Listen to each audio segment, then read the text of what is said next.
Assalamualaikum warahmatullahi wabarakatuh. Salam kenal untuk semuanya. Perkenalkan, nama saya Muhammad Ferianul Rizky. Kawan-kawan bisa memanggil saya Ferianul. Nah, pada kesempatan kali ini saya akan memaparkan suatu materi. Nah, ini berhubungan dengan penugasan pertama untuk Laser CPNS tahun 2025 yang mengangkat mengenai tema nilai kepahlawanan. Nah, berikut adalah pendahuluan di mana tugas yang akan diangkat adalah mencari tokoh atau tempat atau bangunan atau monumen yang bersejarah atau terkenal yang punya nilai kepahlawanan yang kemudian diceritakan dalam bentuk video atau dipaparkan dalam bentuk PPT untuk materinya ya, dan itu minimal durasi 10 menit.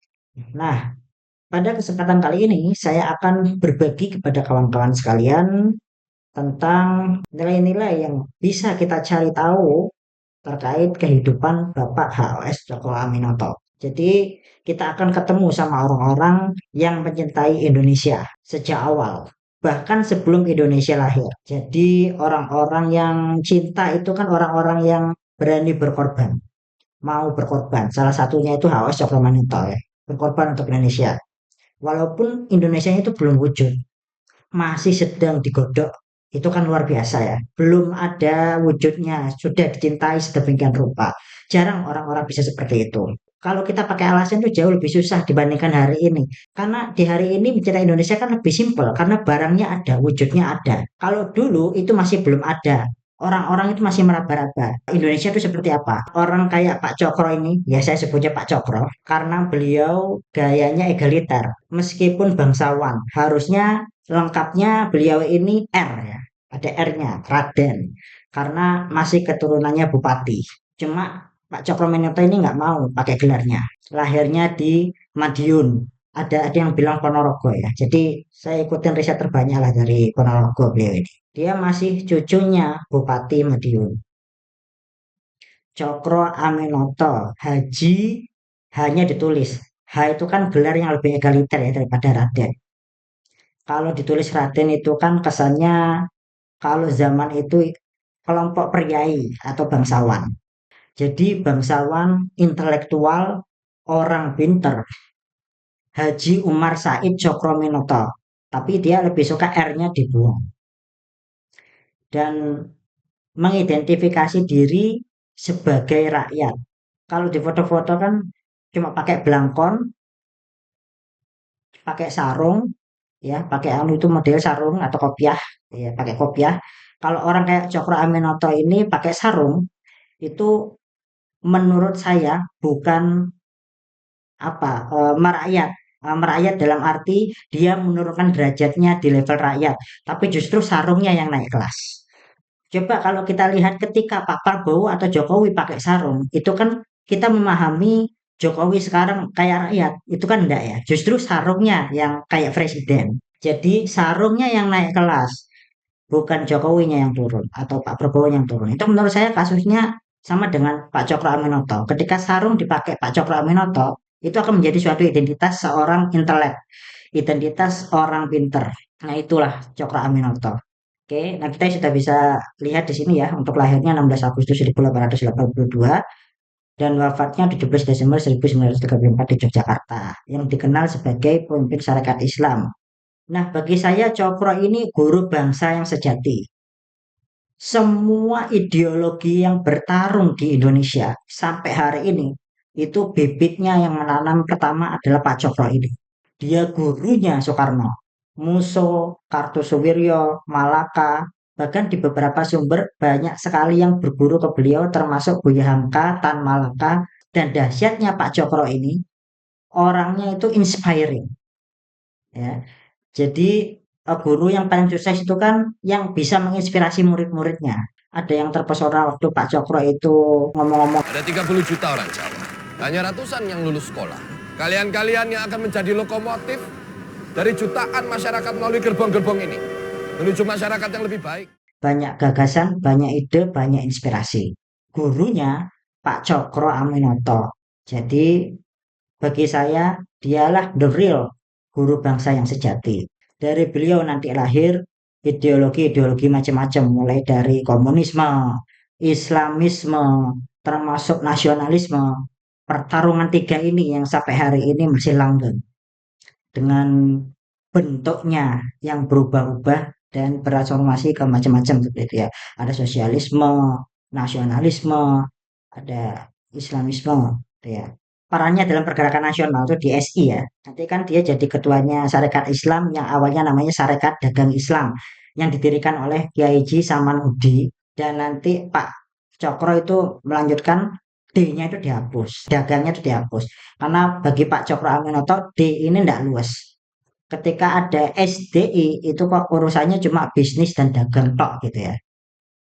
Tidak bisa masuk kemana-mana. Padahal visinya luas. Maka dipakailah SI. Tidak pakai D lagi, Sarekat Islam gitu. Dan nanti di tahun 1912 itu ya. Ya. Dari situ berdiri organisasi kebangkitan Islam Indonesia pertama kali. Namanya Sarekat Islam. Yaitu perannya dalam pergerakan nasional. Jadi ada beberapa pihak yang mengkomplain Budi Utomo sebagai organisasi pertama. Ada yang pro, ada yang kontra. Yang kontra maunya yang Budi Utomo ya SI ini gelombang kebangkitan awal ya. Ya udah menurut saya nggak usah debat lah karena dua-duanya itu nggak masalah. Wong dua-duanya juga sama-sama penting ya. Ada kontribusinya terhadap bangsa. Siapa yang lebih awal itu diskusi belakangan saja. Kalau Indonesia sudah beres ya. Ada banyak gelar bagi Pak Cokro itu. Saya lihat ada tiga yang paling populer. Yang pertama, saking besarnya pengaruh Pak Cokro ini, beliau ini dapat gelar khusus. Ini ya, yang utama. Kalau orang pidato yang saya cintai, Bapak siapa, khusus untuk Pak Cokro ini gelarnya yang utama. Yang utama, tuh, Raden Haji Umar Said Djokro Aminoto. Jadi gelarnya yang utama. Kalau saya mungkin yang terbelakang.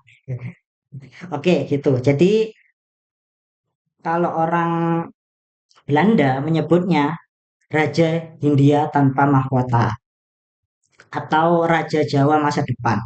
Saking besarnya pengaruhnya, bahkan nanti di beberapa kalangan keraton atau kalangan Jawa itu menganggap Pak Cokro ini adalah Ratu Adil. Di Jawa, Ratu Adil itu namanya adalah Heru Cokro. Kebetulan namanya pas, namanya Cokro gitu ya. Jadi ini Raja Adil yang sejati sebutannya. Walaupun Pak Cokro sendiri menyebutnya enggak, Ratu Adil ini bukan sosok manusia. Tapi Ratu Adil itu ideologi yang bisa membebaskan Indonesia dari penjajahan. Jangan dicari orangnya. Jadi carilah konsepnya. Konsep yang membebaskan Indonesia itulah yang sang pembebas sejati atau Ratu Adil. Orangnya bisa satu, dua, tiga, empat, lima, atau mungkin lebih banyak. Semuanya mensukseskan konsep Ratu Adil itu sendiri. Itu versinya Pak Cokro. Jadi dia nggak suka disebut Ratu Adil. Ya meskipun karena kebesaran pengaruhnya, saking kagumnya orang-orang terhadap Pak Cokro, kumisnya aja semelintang ini ya teman-teman ya, kita bisa lihat. Geder kalau lihat, suaranya mantep. Itu yang diidolakan oleh Pak Soekarno ya, sama Pak Cokro ini. Kalau sedang orasi, itu orangnya itu melongo semua. Mari kita bersama-sama melakukan perlawanan atas ketertindasan agar semua rakyat Nusantara tidak lagi dipandang sebagai seperempat manusia. Nah, itulah yang diteladani oleh Soekarno. Jadi Soekarno yang orasinya mantap itu, kiblatnya ya adalah Pak Cokro Aminoto ini sendiri. Suaranya bariton, berat, dan keras. Jangan dibayangkan ya, kalau kita lihat di film Cokro itu kan masih jauh lah. Gitu ya. Terlalu ganteng kalau menurut saya. Ya, kamu jadi gagal fokus. Ya. Jadi yang dilihat dramatisasi dan pemainnya cakep-cakep gitu. Terlalu bersih filmnya, terlalu mulus. Seharusnya ya agak kotor-kotor dikit lah wong zaman perjuangan kok ya kan. Zaman itu belum ada laundry, jadi bajunya nggak harus mulus-mulus bersih-bersih, setrikaan semua gitu ya. Ya wes agak kumuh-kumuh gitulah harusnya ya kan. Tiga kali rapat itu jadinya masih ada kumel gitu. Jadi filmnya kan semuanya mulus-mulus, cakep-cakep gitu ya kalau kita lihat teman-teman ya. Nah, Pak Cokro ini termasuk orang yang nggak suka istilah Hindia Belanda. Ya istilah Indonesia memang belum lahir, beliau sukanya istilah Hindia Timur. untuk Indonesia pada zaman dulu. Jazirah Indonesia ini kan saya nggak tahu, mungkin ada satu masa ketika pulau-pulau Indonesia itu kayak pulau yang pecah gitu ya. Itu ngitungnya sama kayak satu kepulauan dengan Hindia. Oke. Jadi makanya disebutnya Hindia Belanda. Teritorinya. Karena dijajah Belanda, maka disebutlah Hindia yang dijajah Belanda. Jadi Hindia Belanda. Tapi Pak Cokro ini lebih suka istilah Hindia Timur. Oke, nanti kita lihat ya, sosok Raja Jawa masa depan ini seperti apa. Tapi sayangnya umurnya beliau ini tidak panjang, entah itu 52 atau 54. Lahirnya itu 1882, meninggal 1934. Jadi ya sekitar 50-an sekian lah. Tapi pengaruhnya luar biasa. Tidak sempat menikmati Indonesia merdeka, tapi beliaulah yang menanamkan bibit-bibit ideologi yang sekarang berkembang. Sampai kemudian lahir Pancasila. Menurut saya, bibitnya yang menyampaikan itu adalah Pak Cokro ini. Oke, pada kesempatan kali ini kita akan lihat gagasan-gagasannya bagi banyak orang yang mendahului zamannya. Kalau menurut saya mungkin tidak tepat persis mendahului zaman, hanya saja memang isu yang diangkat itu isunya universal. Problem yang di era manapun ada. Sehingga solusinya itu rasanya cocok terus. Jadi bukannya mendahului zamannya, zaman itu juga ada problem semacam itu. Kebobrokan moral, penindasan, itu kan tema-tema universal. Sejak zaman Firaun juga sudah ada semacam itu. Jadi bukan tokohnya yang mendahului zamannya, tapi memang temanya itu universal. Kapanpun dan dimanapun orang butuh dengan isu itu. Karena memang di setiap ruang, di setiap waktu itu ada isu ini. Pak Cokro juga begitu. Nanti ada beberapa gagasannya yang rasanya itu kalau kita bawa hari ini tuh pas sekali. Ya memang isunya itu memang universal. Atau memang jangan-jangan kita ini tidak berkembang dari sejak dulu. Bulet aja di situ pikirannya. Gegeran antara kubu nasionalis, Islamis, atau kelompok sekuler, atau kelompok selalu begitu gitu ya. Jadi mulutnya di situ-situ aja. Sosialis, kadang menjadi ekstrim jadi komunis, atau nggak jadi ekstrim jadi sosialis atau demokrat gitu ya. Itu sama semua gitu ya. Yang sini demokrat yang pakai prinsip nasionalis, yang sini nasionalis yang pakai prinsip demokrat itu contohnya. Isinya juga sama aja gitu ya, berdua. Bulatnya di situ. Nah, ini adalah nilai-nilai gagasannya Pak Cokro Aminoto yang bisa kita teladani sebagai seorang ASN ya. Nah, spiritnya ini disampaikan di Kongresnya SI di Bandung yang pertama. Jadi semangat awalnya Pak Cokro ini jelas ya, karena Indonesia zaman itu dijajah, inginnya Indonesia itu bebas dari penjajahan. Nah, jadi yang pertama ini cinta tanah air ya. Tidaklah wajar untuk melihat Indonesia sebagai sapi perahan yang disebabkan hanya karena susu. Nah, ini gagasan yang disampaikan Pak Cokro gitu ya. Jadi orang berebut sapi karena hanya ngincer susunya. Ya, harus butuh semuanya itu berharga, nggak boleh kalau hanya susu aja. Maksudnya apa? Hanya ngincer sumber dayanya, ya. Peduli amat sama sapinya, yang penting saya dapat susunya. Paham nggak teman-teman? Nah ini masalah. Ini kan mental kita hari ini, mau Indonesia kayak gimana, mau Indonesia generasi emas, mau tawuran kah, rusak kah, yang penting aku enak. Ini konsep yang salah. Ini hanya mikir susunya ya. Nggak mau diajak susah untuk ngurusin negara, ngurusin bangsa. Yang penting aku enak, kelompokku nyaman, dan kita semua sejahtera. Itu berarti apa? Melihat Indonesia kayak sapi perahan yang hanya ngincer susunya. Ya ada isu-isu sekarang lah yang mungkin bisa teman-teman lihat gitu ya. Contohnya di Papua ya. Ya udahlah, teman-teman tahu sendiri ya. Oke. Nah, kemudian nilai yang kedua adalah bela negara. Ya, gagasan dari Pak Cokro ini menyampaikan demikian. Tidaklah pada tempatnya untuk menganggap negeri ini sebagai suatu tempat di mana orang-orang datang dengan maksud mengambil hasilnya. Dan pada saat ini tidaklah lagi dapat dipertanggungjawabkan bahwa penduduknya adalah penduduk pribumi. Tidak memiliki hak, mempunyai hak untuk berpartisipasi di dalam masalah-masalah politik yang menyangkut nasibnya sendiri. Jadi keliru kalau kita anggap negeri ini tempat kita nyari keuntungan. Kemudian rakyat itu kita jadikan objeknya.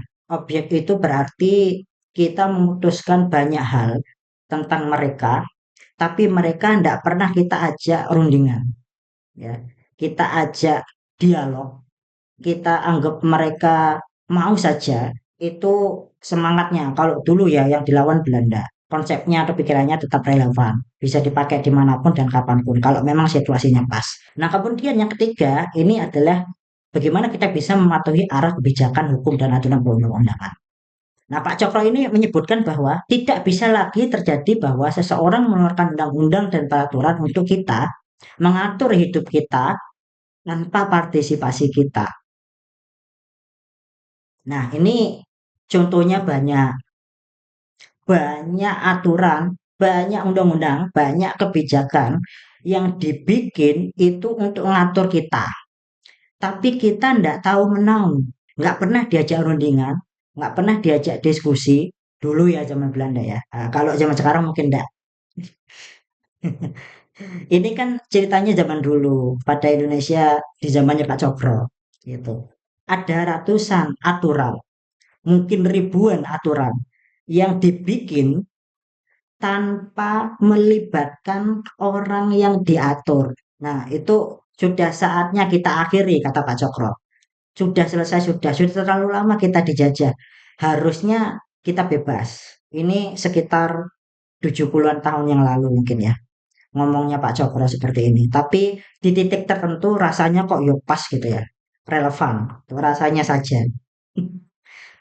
Aslinya gimana ya? Kamu cari sendirilah, kita cari sendiri itu. Tapi kita butuh semangat seperti ini, seperti Pak Cokro Aminoto gitu ya. Semangat itu tidak sekedar pemahaman, tetapi juga kesadaran. Nah, kalau memang ada problem ini, sudah saatnya kita sebagai ASN untuk bertransformasi gitu ya, dan berjuang sesuai dengan ruang dan kapasitas kita masing-masing seperti itu ya. Oke, jadi mungkin itulah teman-teman yang bisa saya sampaikan ya. Kalau memang ada kalimat-kalimat yang kurang berkenan, ya saya mohon maaf. Cukup sekian ya teman-teman. Kalau memang ada komentar yang mungkin perlu diperbaiki terhadap apa yang saya sampaikan, mohon koreksinya. Terima kasih banyak. Wassalamualaikum warahmatullahi wabarakatuh.